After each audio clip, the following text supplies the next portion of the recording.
الولایة الفقیه و الحبیب و الحمید و الفرید و الهوشنگ و الکامبیزات اوصیکم با توجه به تحولات به نماز آیات و بنبیجات فی اقصانقات خصوصا شرق الاوسط. خیلی متشکرم عزیزان من، خیلی خوش آمدید. این جمعیت شکوهمند یک سینیست، یک تودهنیست، یک اردنگیست به بنده، چون بنده عرض کرده بودم که دور تا دور اینجا رو نرده بکشن تا گوسفندا نیان این طرف، اما شما نشان دادید که بسیج هیچ مانع استکباری را به رسمیت نمی‌شناسد. دموکراسی های دیگه بر اساس حب به نفس بنا شده، ولی ما دموکراسی رو بر اساس حب به نفس بنا میکنیم. یعنی بنده یه حب میندازم بالا، خودم به جای مردم انتخاب میکنم. البته مردم آزادند اعتراض کنند، ما هم آزادیم، اما ما اعتراض نمی کنیم، ما دراز میکنیم به این صورت. به این میگن دموکراسی استریو، یعنی دو بانده. ondan sonra اون روز من تظاهرات را دیدم، فکر میکردم که به مقام ما توهین میکنند، میگویند خامنه ای قاطره. بعد ondan sonra من اصلا خونم جوش زد، اما بعد دیدم که توهین نمیکنند، میگویند خامنه ای قاتله. مقام باز دیجی اگر آدم نکشه پس کی بکشه؟ ملا حسنینی بکشه یا بسیجی بکشه؟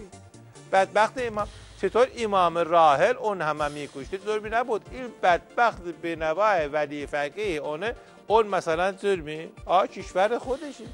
از قدیم گفتن سهر دیواره چی؟ سهر دیواره اختیار داره یا سهر دیواره خیاره یا سهر خیار دیوار داره؟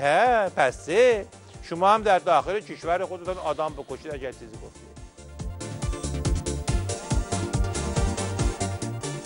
یه پیام بدین به برادر پاسدار بدبختی که تو مأموریت سوریه با سلاح دستگیر شدن. آرکلا با آدم چیزفهم خوشم اومد. الکی نیست که اینقدر چیزفهم شدی، مجری برنامه من شدی به خاطر همین چیزاست. اما پیام ببینید برادرای بسیجی بدبخت، من میدونم که شما 2 تا مأموریت برون مرزی راحت تو عراق رفتین، بعد دیگه شیرتون کردن، گفتم ماشاءالله شما جیمز باندی، حالا برین سوریه، شما هم میتونین. مرحوم ابوی همیشه میفرمودن بزن بهادر، عرض کردم بله، میفرمودن که خر و بار اضافی میکشه، آدم شوت و ماشاءالله گفتن بقیه. تشویقی که کردن حکم دستگیری شما بود که همونجا صادر کردن براتون.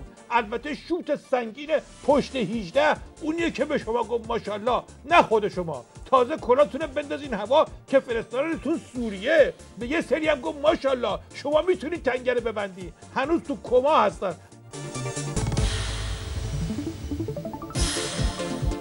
امروز ملا حسنه صحبت میزنه از اون مسئله که خیلی برای نظام درد داره، اون انتخابات میکنه.